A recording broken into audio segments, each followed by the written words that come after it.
The scenes you are about to see are more incredible than anything today's science or fiction ever imagined.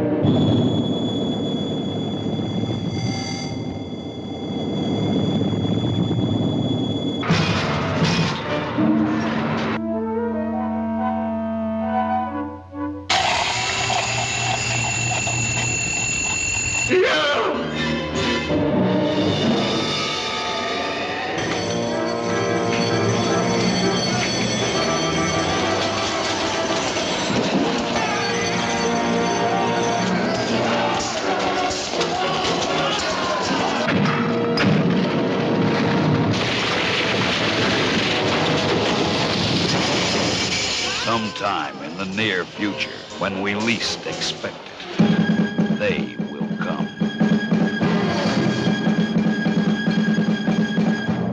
Cities will burn. Mankind will panic. Our world will tremble.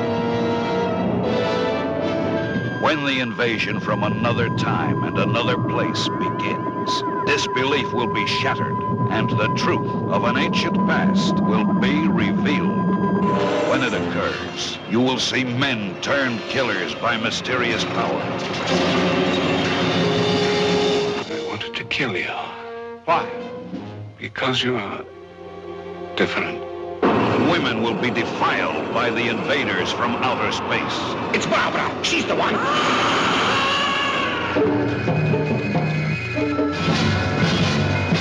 Scientists will vainly attempt to save civilization. My duty now is to quieten public alarm. And you keep your damn paws out of things.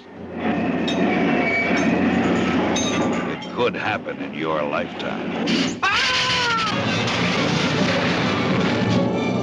See it before it's too late.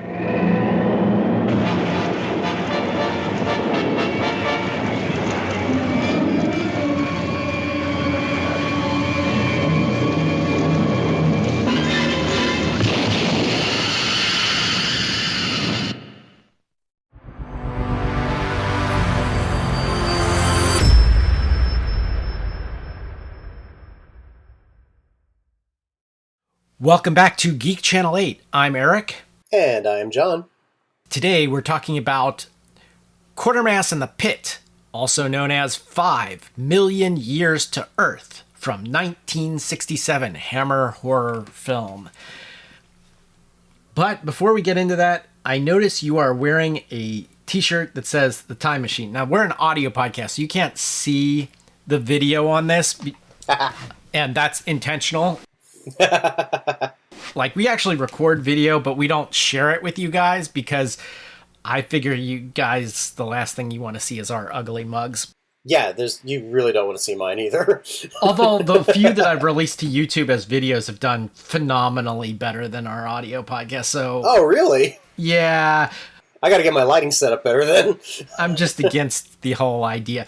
Anyway, back to what I was saying. John is wearing a Time Machine t-shirt, and I wanted to find out if this was the reboot or the original. Oh, no, this is Back to the Future. It's my DeLorean. Okay, it is the specs for a DeLorean, so it's not Yes. the Time Machine movie No, it's... all.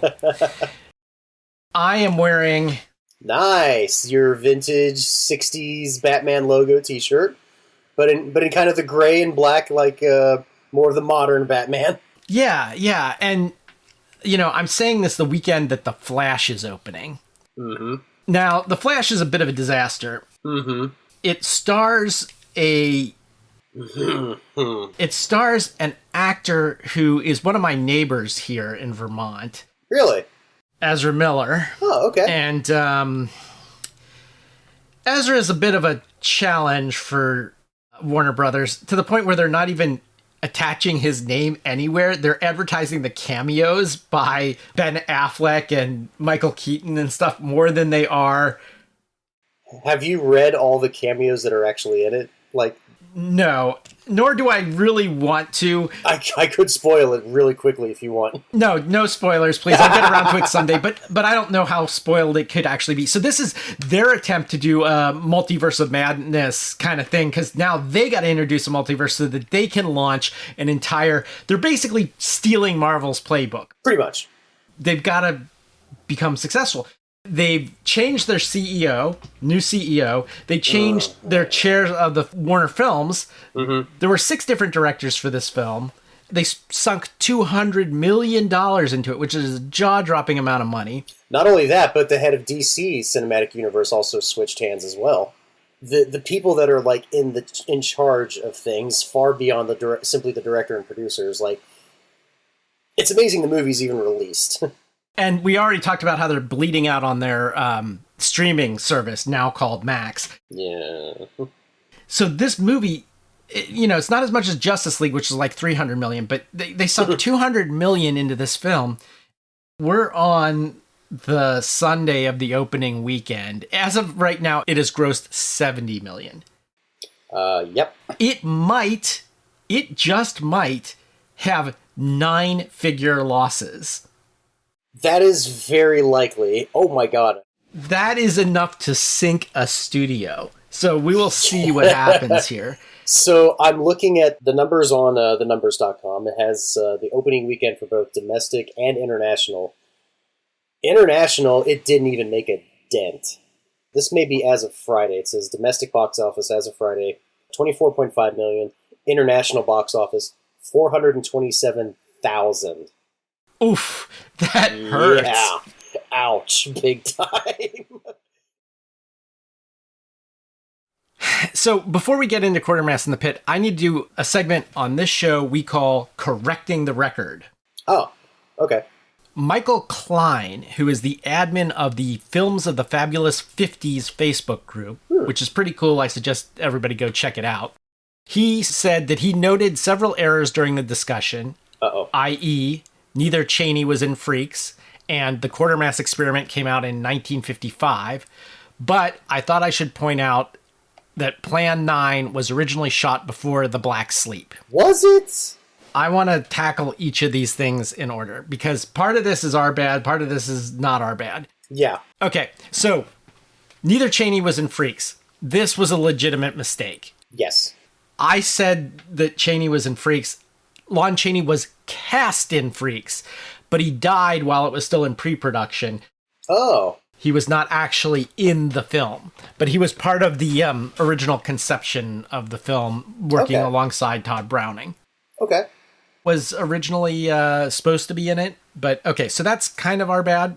All right.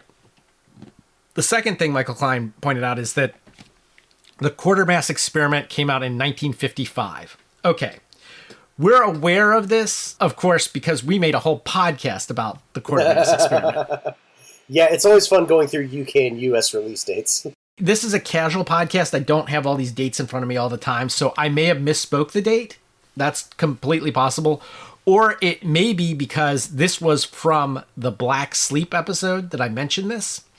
And even though it was released in the UK on August 26, 1955, we're talking about the US release on the double bill with the Black Sleep, because we were talking about the Black Sleep. So that was April 26, 1956, according to the IMDb, which is kind of our go-to for facts about release dates. Right. Okay. Finally, he said that I should point out that Plan 9 was actually shot before the Black Sleep. 9 was simply released quite a while after the Black Sleep, so could not have used footage from the other film. The footage we see of Bella in Plan 9 was taken by Ed Wood for a proposed horror western, The Ghoul Goes West, but it was mostly filmed just for the fun of it and how Bella would look in the film, unquote. Okay, so that's what Michael tells us. This one we're definitely wrong on, and we appreciate Mr. Klein pointing it out. So here's what happened here. I knew that Lugosi footage was shot for the Black Sleep, but not used.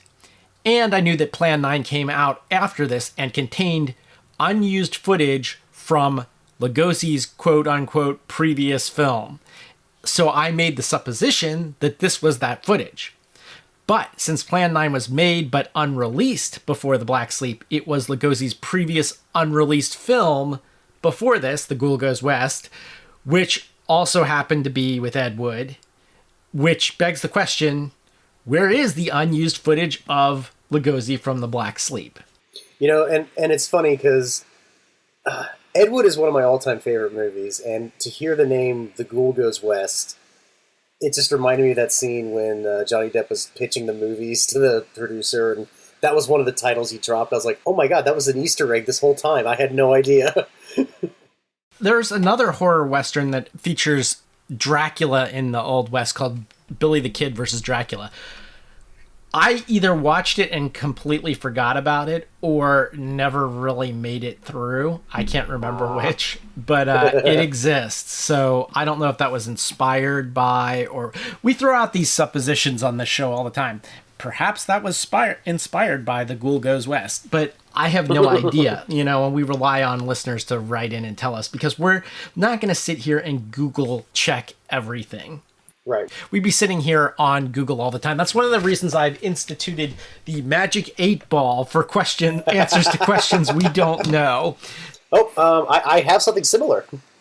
It is, let's see if I can hold this up here. It is a decision maker. Ah, cool. And it doesn't quite work in this position, but I could just like spin it and whatever it lands on, like, you know, pass the buck, reorganize, tomorrow, maybe.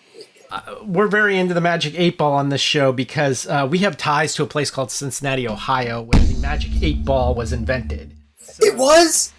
Yeah. How have I lived here and never known this? Because you don't listen to our podcast. See, okay, maybe I should start just so I can learn these little things.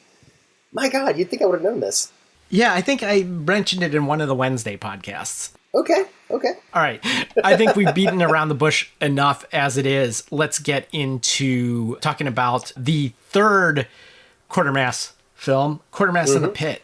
Yep. Sorry, Quatermass and the Pit. Quatermass. I'm going to try really hard to say it that way. So let's go in a little bit into the history here. During World War II, the German Luftwaffe extensively bombed Britain, particularly London, dropping about 40,000 long tons of bombs during the Blitz. This led to a housing shortage. To rectify this, there were a number of government initiatives to build new towns, as they were called, such as we saw in Quatermass 2, if you remember, The Enemy from Space. It also led to extensive reconstruction of London itself. This reconstruction posed a problem. Following the end of the Second World War, a large number of unexploded ordnance from the Blitz have been found in the UK. This represents an ongoing hazard to this day, with 2 bombs found by construction workers so far in 2023, one of which exploded while attempting to defuse it. So it's still an ongoing problem. This is still an ongoing... Think about how long ago that was, and this is still an ongoing problem. Oh, God. Thanks, Germany. So, October 20th through 21st of 1952, following a state emergency in Kenya, British authorities execute Operation Jock Scott, a mass arrest of suspected Mau Mau leaders in Kenya, which was a pivotal moment leading to the decade-long Mau Mau rebellion, one of Britain's quote-unquote dirty colonial wars. July 26, 1956, Egypt seizes sole control of the Suez Canal. August 29, 1958, the Notting Hill race riots break out following a summer of increased attacks on black people in the UK, including another ongoing race riot that began a week earlier in the city of Nottingham. December 22nd, 1958, Quatermass and the Pit premieres on BBC TV. And then, almost a decade later, November 9th, 1967, Quatermass and the Pit is released in theaters in the UK. How did we go from Quatermass films coming out the same year or within a year of the TV serials and a decade long between Quatermass and the Pit, the TV series, and Quatermass and the Pit, the Hammer horror film? As we were talking about studio heads changing and everything, and how fragile the existence of contracts and everything is, that actually kind of fits in quite well with what happened. We can also thank The Curse of Frankenstein being a bigger hit the same year that Quatermass 2 came out, because that began Hammer and Columbia Pictures' focus primarily on the Gothic horror franchise. And when Neil actually wrote the first draft, when he finally felt comfortable to write the first draft of the script, was 1961. That's when he felt like, okay, let me turn this in.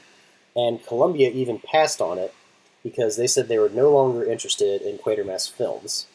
So the script was in development hell until 1964, when Columbia's final rejection of the script came around the same time that the relationship between Columbia and Hammer Films kind of dissolved.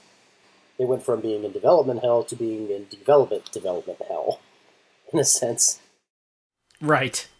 And since American co-financiers just didn't have any interest after this, they wanted to have Hammer do more Gothic horror, it took a long time for them to actually get any more interest, until, in 1966, Hammer would enter a new distribution deal with distributors, Seven Arts, APBC, which is the Associate British Picture Corporation, and 20th Century Fox. That became the moment where they went, sure, let's work on another Quatermass film, and Neil began more drafts. The film wouldn't go into production until, you ready for this? February 27th, 1967. Wow. Yeah. Through April 25th, which I even did the math, that's 42 calendar days of shooting. Imagine that. Wrapping on April 25th of 1967, and then being released in November of 1967. Wow. Yeah, not a lot of time for your editors, composers, and sound mixers, but yeah, that is a tremendous turnaround. They wanted to get Val Guest back to direct, but because of the continued delays and everything, he became contractually obligated to other projects and wasn't able to direct this one. So it went to the director of A Night to Remember, director Roy Ward Baker. He was chosen due to his experience with technically demanding productions. So, kind of makes sense. This would turn out to be the first of 6 films that Baker would make for Hammer Films. Screenwriter Nigel Neal also finally got his opportunity to replace Don Levy as Quatermass, since so much time had passed between productions. So the role of Quatermass would go to Scottish actor Andrew Keir, who had just previously been in Hammer's Dracula Prince of Darkness the previous year. Keir would be on record to say that he felt director Roy Ward Baker wanted Kenneth More, who was in The Longest Day and A Night to Remember. Baker would also go on to note that he had no idea Keir was unhappy during filming. So I've actually been on set and seen kind of like this disconnect between an actor and director before, where both of them are giving their all, they're both very talented, and for some reason they just don't connect for whatever reason. Right.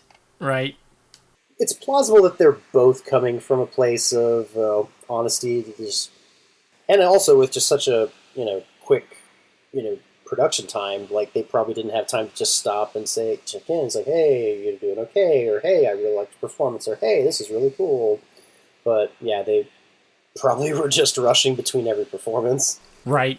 The budget was £275,000, which roughly came around to be about $5.8 million in today's U.S. currency, which is strange, making a movie for 42 days at a budget of $5.8 million. And due to the lack of space at the Hammer home, where they would usually film all the stuff, filming actually ended up taking place at MGM British Studios in Elstree. Hammer regular production designer, Bernard Robinson, decided to add posters of other Hammer films. If you look closely, you can see posters for The Reptile, Dracula Prince of Darkness, and even The Witches into some of the set dressing for the Hobbs End station. Special effects supervisor Les Bowie was on board to handle some of the effects, which included a scene where there's a mixture of puppets and actual locusts to incorporate the effect, which I don't want to get into too much before we start talking about the film, so I'll leave it at that. Actor Julian Glover performed all of his own stunts, including the scene where Colonel Breen falls over into the pit. Composer Tristan Carey was requested by producers to actually score orchestral as well as electronical scores so they could choose which ones they wanted to use for scenes. So you'd have certain scenes where it was orchestral and other scenes where it was more electronic, and this was done by design. And according to Fox Records, the film required $1.2 million to break even, but only made $881,000, or roughly $5.54 million in today's currency. So I guess it was still sort of seen as being profitable, but I think this would also explain why we have such a long gap between the next film as well. I want to talk a little trivia about Quatermass. Remember, Quatermass has is in charge of the British rocketry group. Ministry of Rocket. No, I don't think it's a ministry, but it's not quite a ministry yet. Yeah. You know, we had talked about the British space program before, so I have a question for you. The British Interplanetary Society, BIS for short, is the first organization to support and promote astronautics and space exploration in the world. When was it founded? I'm probably going to guess 1969? 68, 69? No. The answer Recently? is nope. This was the first, so it couldn't be recently, right? It has to predate NASA and all that, right? Oh, okay, yeah. It was founded in Liverpool in 1933 by Philip E. Cleater. 34 years before this film. In the 1930s, they were already talking about British rocketry. Okay. Second, when was the first British rocket launched? I'd probably say it'd be during Restoration. So it'd have to be after the war. Probably, I'd say early 50s? No. No. The 27th of June, 1969, 2 years after this Wow. film. So the Quatermass films actually, like a lot of good science fiction, predate or predict stuff that came later. Yep. So let's get into breaking down this film. It opens with the construction of an extension to the London Underground at Hobbs End, and it unearths a humanoid skull. And there's a archaeologist, Dr. Matthew Roney, who's called in, and he estimates the skull's age at about 5 million years old, making it the oldest hominid find yet. So, to begin with, right at the beginning, we have a character, Dr. Roney, who's almost like the protagonist of this story. Like, I think he ends up having more screen time than Quatermass. It does seem that way, yeah. Especially in the beginning. A couple of things I want to say about this scene is the workman who breaks through to find the skeleton. That actor is Gareth Thomas. He would go on to play Rog Blake in the BBC science fiction show Blake's 7. Oh, okay. So he's Blake. Okay.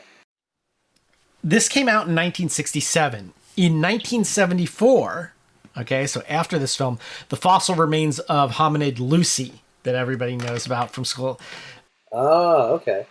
Australopithecus afarensis was found in Ethiopia. So Lucy and this other one were found and dated at about 3.1 million years old. In the 90s and the 2000s, more hominid fossils have been found dating 4 to 6 million years or older. So again, accidental accuracy, right? Right. At the time, that was considered, there are no, that's way too old. The oldest one was, 1 million or whatever. But since then, we found that, in fact, and I've seen the skull of these older ones from the 4 to 6 million range, and they look just like the skull from this movie. That's not the only thing they find. They find a metallic object nearby. They hit a metallic object, and work is put on hold because they fear it's an unexploded bomb from the Blitz. Yeah. So they call the army. Meanwhile, there's this British Army officer, Colonel Breen, and he's been assigned to oversee Quatermass's British Experimental Rocket Group.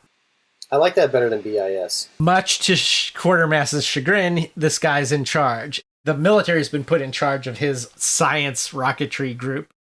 This is so military. Remember the colonization of the moon plan from the last film? Yep. Apparently, the British Army plans to use the colonization of the moon plan to establish a ballistic missile base in space. Then, when the bomb disposal team calls for Breen's assistance with this metal object they found at Hobbs End, he happens to be with Quatermass, so Quatermass goes with him to the site. Breen thinks that the object is a V weapon. Oh, sorry, those were the German rockets that were fired on the UK. Right, during the Blitz. But Quatermass disagrees. Then another skull is found inside the object, meaning that the object itself must also be 5 million years old. The object itself is of an unknown metal, which Quatermass believes is alien in origin, but Roney's sure the skulls are terrestrial in nature. Right. Roney's assistant, Barbara Judd, mentions that Hob is an old name for the devil. Mm-hmm. With one B. Because she's looking at the signs on the street. It says Hobbs End with 2 B's, and then right underneath it she saw that it was a restoration sign, because originally it was just Hobbs with 1 B, and then that's where she mentioned that it's like, oh wait, that was a Hob means devil? Well, it's not just devil, it can be any kind of imp or anything like that. We talked about, again, if you listened to our show, if you listened to the episode on The Hobbit, we talked about how HOB or GOB, there's a long history of creatures in Britain that go back to being called like these little kitchen devils or things like that. Hobbits, hobgoblin comes from it, goblin comes from the same word, hob as a thing for the devil. Even Dobby from Harry Potter. The Harry Potter series comes from this tradition. Even the boogeyman comes from the same bog, hob, bob, bog etymology. Anyway. They also, like, in Adventure Time, they even mentioned Glob as their deity. So, HOB with 1 B or HOB with 2 B's, it doesn't really matter. It's sort of, been translated a whole bunch of different ways, but it usually refers to something like either the devil in particular or some sort of devil, demon, imp, small folk, dwarfish creature, troll-like thing, hobbit, goblin, something like that. Yeah, this movie would have been really different had it turned out to have been hobbits instead of what we find out later. Bobby tells them about this abandoned house across the street, which is supposedly haunted. So they go there to investigate. And the police officer's immediately spooked and leaves. Yeah, because this is like a childhood place for him. Like, this was like his childhood neighborhood. Mm-hmm. And then, meanwhile, a member of the bomb disposal team beholds a vision of Roney's ape man appearing through the wall of the object, while everybody else is off looking at this haunted house. Quatermass and Barbara find historical accounts in their research of supernatural occurrences going back centuries, coinciding with disturbances of the ground around Hobbs End.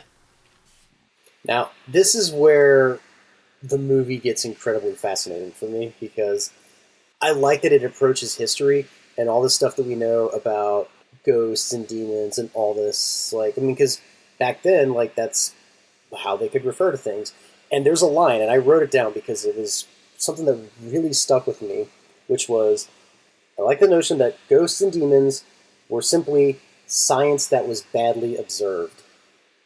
Yeah, and, there's a famous Arthur C. Clarke, I think it was Arthur C. Clarke quote that said, any sufficiently advanced technology is indistinguishable from magic, I think is what he said, something along those lines. So you can imagine, it's like, it's like the old Far Side where this spaceship lands and 2 aliens come out and one of them holds up a butane lighter and shows the light, it flicks the light in this little, fire, and it shows it to modern day humans, and they're all looking at each other. It's like, okay, They're not impressed. Now what are we going to do with 10,000 butane lighters?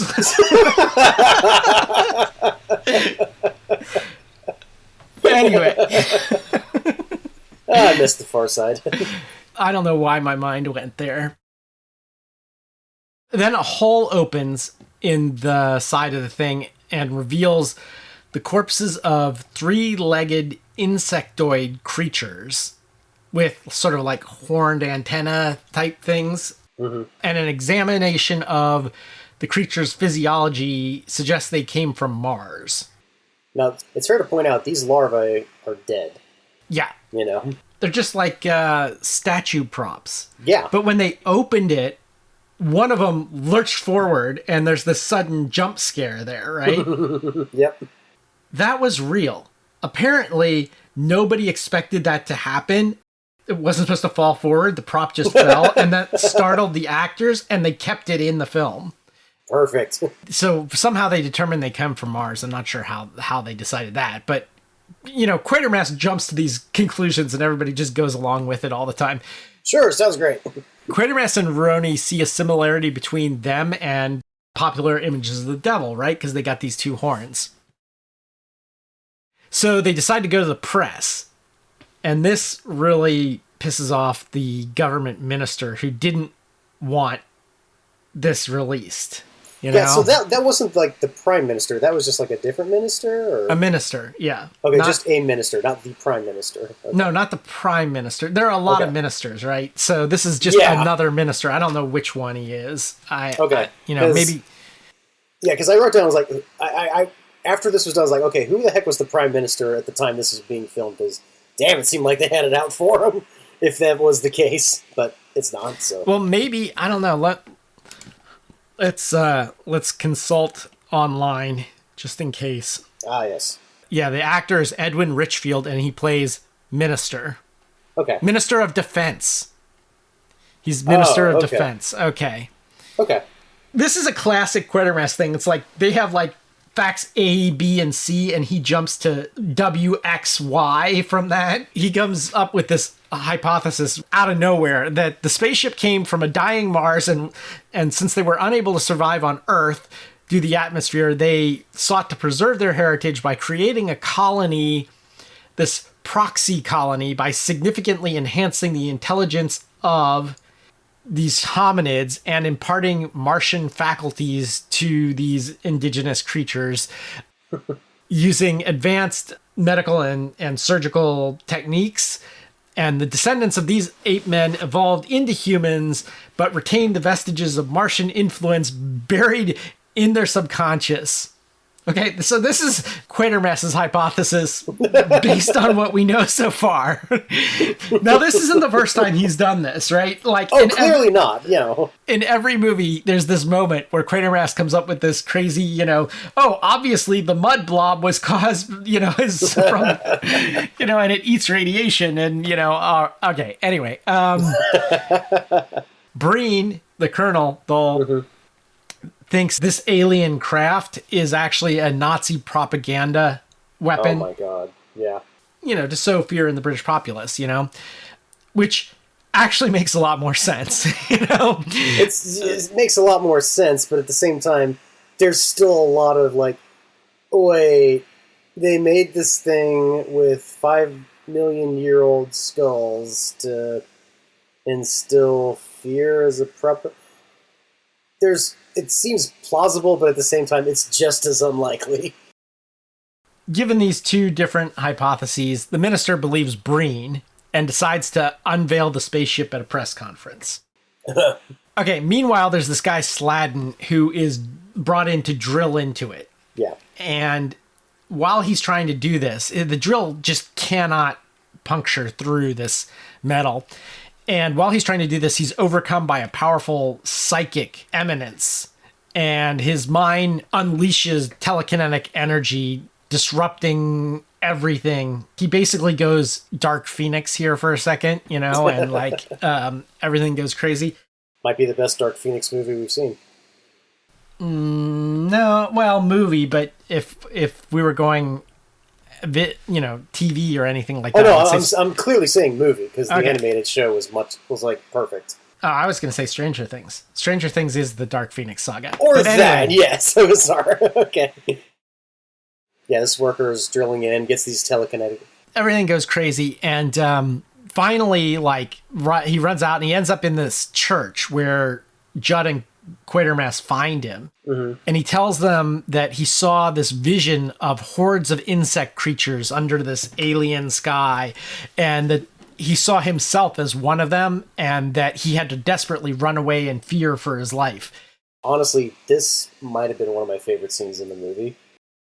When Quatermass proposes that all these ghosts and demons are just simply science that was observed badly, now we're in a religious monastery. We are in, we have the priest answers the door, says, don't disturb this man. And all I could think of was how much were people thinking about possession at the time, and, oh, this guy's filled with demons. And it's literally a moment of science versus religion, in a sense, where it's like you have one group of thought that is clinging to what they believe in, what their faith is, and they aren't as likely to buy more modern science observations and everything, which would in many ways disprove a lot of what they hold fundamental. But it's just it's a perfect moment where science that was observed badly is embraced, and an example of what's going on with everything in the modern technology. It's just to see. I don't know. I really like that scene. I could have had that scene go on for a few more minutes in the film. I've been perfectly fine with it. All right. So maybe I brought in the Phoenix reference too soon, because they go back to Hobbs End with this machine that Roni has developed to I call it the Ghostbusters machine, because it kind of reminded me of that, like when they put the thing on Rick Moranis and you see like the projection of Zool on the monitor. I mean, I wouldn't be surprised if they didn't if they got it from this. See this movie when they're making Ghostbusters, but to me it reminded me a little bit of Cerebro from the X-Men. Yeah. Okay, so they bring back this machine and this red-headed assistant woman, Barbara, with them, right, to this site. Right. It allows them to project on a screen the visions that someone's having in their head. Mm-hmm. Barbara ends up under the spaceship's influence and goes telekinetic crazy. Using Roni's machine, they see these images of hordes of Martians engaged in what he says is a genocidal race purge to cleanse the Martian hives of all the mutations. So again, we're like cleansing the mutants. Did you get that at the time? Okay, so I'm like... actually it's funny because I remember, was it when you were talking about what was going on like at the time about Notting Hill? I was like, oh god, that is oddly very timely. The reason I brought that up is that was one of Nigel Neal's inspirations for this. Huh. He was inspired by two things. The Mau Mau purges, which I mentioned in Kenya, as well as the race riots in Notting Hill. That was one of the main inspirations for this. Anyway, these Martian hordes were engaging in this genocidal race purge to cleanse the Martian hives of all mutations. So the minister and Breen are just like, this is that time where like you can show them the actual evidence, and they go, what was the guy from Ghostbusters that like Walter Peck? Peck insists they shut down the containment facility. And the sad thing to think is Peck may have been right, if you think about it. Why? Well, because none of the stuff was registered with the EPA. None of the stuff was, they all do have unlicensed nuclear accelerators, so there's no licensing or all that. I mean, I still love Ghostbusters, but that's just like one little thought of, oh wait, there might be some legitimacy to what Walter Peck was raising questions about. Okay, so therefore the containment facility should be shut down, and no, clearly not. Speaking of disasters, a power line drops on this spaceship and gives it a massive jolt of electrical energy, and it affects the range of the spaceship's influence on everybody. Yeah. Londoners that have this innate psychic ability that was put in them by the Martians. And so then they go on this rampage to cleanse the hive, as it were, humans of those that don't have the psychic ability, right? Because they're the ones that don't fit with the hive, so to speak. I don't know if Neil's inspiration was allowed to come out the way that he... Yeah, it may have been a little too touchy to do genocide on. I mean, it would have, absolutely, but... Well, this is the Purge, right? Yeah. This is the purge of its era, right? Yeah. They're literally trying to purge those that are different. And when I'm watching this whole sequence play out, I wondered what exactly made their targets mutants or imperfects or whatever. Like, did you get that impression watching the ending sequence? The imperfects were the ones that didn't have the psychic ability. Okay. So it's either they had the hive mentality or... Right. Yeah, gotcha. The ones that were part of the hive mentality are attacking all those that didn't have the hive mentality. Ah, okay. Thank you. And one of the people that falls under alien control is Quatermass himself. Mm-hmm. Colonel Breen is killed by the energy or electricity or something from the ship. Yeah. Roni manages to snap Quatermass out of it. And then the two of them realize that a small portion of the population are immune. Like Roni. Right. And then so as this psychic energy intensifies, streets and buildings are getting destroyed, and a giant spectral image of a Martian, which looks like the devil, appears over the city. And Roni, who is kind of like the true hero here, he recalls that there are stories about how the devil could be defeated by iron. So he theorizes that the Martian energy can be discharged into the Earth if he could find like a lightning rod for it. Find a grounding wire. Yeah. So Quatermass is trying to stop Barbara, who's like gone full Dark Phoenix. And Roni, meanwhile, climbs this crane, this building crane, remember his construction site, and swings it into the spectral image because it's made of iron, right? And which apparently was better than the either the radio show or the TV broadcast, because apparently he just threw a chain in there. Oh. And that was it. So, as much as Nigel Neal complains about these Hammer horror films, I think the endings are better. They made them cinematic. Like, that ending is beautiful. Yeah. Yeah, very much so. And not just this one, but also Creeping Unknown and Enemy from Space. Like, better endings. Yeah. So the crane bursts into flames and discharges all the energy. It kills Roni, but the image disappears and Londoners return to normal. But not before Quatermass hitting Barbara in the final confrontation there. Just having like a struggle or whatever on the ground, right? And he's trying to keep her away. Yes. In the end, it ends with the two of them standing in a completely devastated London. And credits. And then roll the credits, yeah. Yeah. And that ending was a little awkward for me because I'm so used to Quatermass having a wonderful final, like Andy Rooney's final thoughts or whatever. Like, he has like these great one-liners or moments to make everything sink in. Don't you hate it when London is taken over by... Don't you hate it when... Alien force? Alien force trying to purge humanity in some way? I hate it when that happens. Now. It's been decades since I heard Andy Rooney, so I'm not sure how to do his voice, but that's what I remember. That's pretty close. That was pretty close. That's why they watch it. That's why they listen to this show, for all the topical references. Topical, yeah. Let me say, just about that final thought, it's like, I think this is where I would have liked to have seen Brian Donlevy. Too old to play it, but it needed a Don Levy moment at the end. A Don Levy type person would have had that final line. Yeah, and the funny thing is after everything I watched with Andrew Keir in the Quatermass role, I I was waiting for that. He could have pulled it off. Like like I mentioned, all those other scenes where he's talking about all the stuff in the past being science observed badly, and the scene in the monastery, and even that scene that you were talking about where he's snapped out of the hive mentality.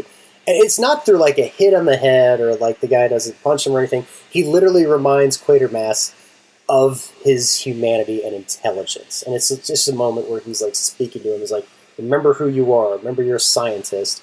And that's what takes him out of the hive mentality. Again, another great scene. That's pure Nigel Neal. And this is why Nigel Neal actually liked this one best. I, in many ways, agree. There were sometimes the effects pulled me out of the film, like the early telekinesis scenes. I was surprised with the effects in the first couple, because I wasn't ready for them. I wasn't expecting to see a pre-2001 shot in the first Quatermass experiment, and some of the model effects in Enemy from Space were phenomenal to look at. And so then when it gets to like the telepathic scenes, and I just start seeing like the fishing wires on the outside dragging everything up, I'm like, oh, really? We're doing this? But then it gets to the finale, I'm like, okay, this is gorgeous. The fires are great. The giant creature in the city. Thankfully not a blob. I was very relieved to not see a blob for the first time. I was happy for that. And the crane look was really well done. So, like, that part was cool. I'm going to say my impression was actually not as strong as Nigel Neal's and yours. This is actually my least favorite of the official Quatermass films. Of the 3.5. This is my least favorite because the ideas were there. Mm-hmm. The effects, like you said, didn't progress. They regressed. So they were actually in some ways worse. And the gore. The gore wasn't there. Yeah, that's another thing that it sorely needs. The horror in general. I felt the tension was not there. No, it really wasn't. I was not on the edge of my seat like I was in Enemy from Space. I'm like, all right, they could lose this at any minute. This could, Yeah, there was legitimate tension in Enemy from Space. That's my take on this. I enjoyed the ideas. I enjoyed the themes. I like the fact that, like, in the 60s, this type of topic of science versus religion was done so much better than it would have been done today. Like, today, it would have just been a lot more seething resentment on either side. But, no, it was done in a very intelligent, thoughtful, thought-provoking manner. I think I responded a lot to that. But like you said, like, knowing that we're 4 films deep into the franchise, what we've established gore, we've established tension, we've established X ratings. That was the other thing, too, X ratings. Like, the first 2.5, I could understand the X ratings. Like, the last one, I was kind of like, okay, maybe, sure. But this last one, if it received an X rating from the British board, I almost want to look at them and go, okay, why? Yeah. Like, explain yourself. Well, why? I want to do that anyway, but I kind of get it. There's a lot they have to explain for. Okay, well, let's just say that if you really liked this one best, you are not alone. Many people consider this one the best of the Quatermass films. I want to wrap it up and say that if you want to give us any feedback on this, you can email us at gc8podcast. That's letter G, letter C, number 8 podcast at gmail.com. Do us a big favor. Tell somebody about the show. If somebody's asking for something to listen to, or they're listening to all their podcasts and they are looking for a new podcast to listen to, mention this show to them. And that's all we ask. All right. Yeah. Until next time, this is Eric. And this is John. Signing off.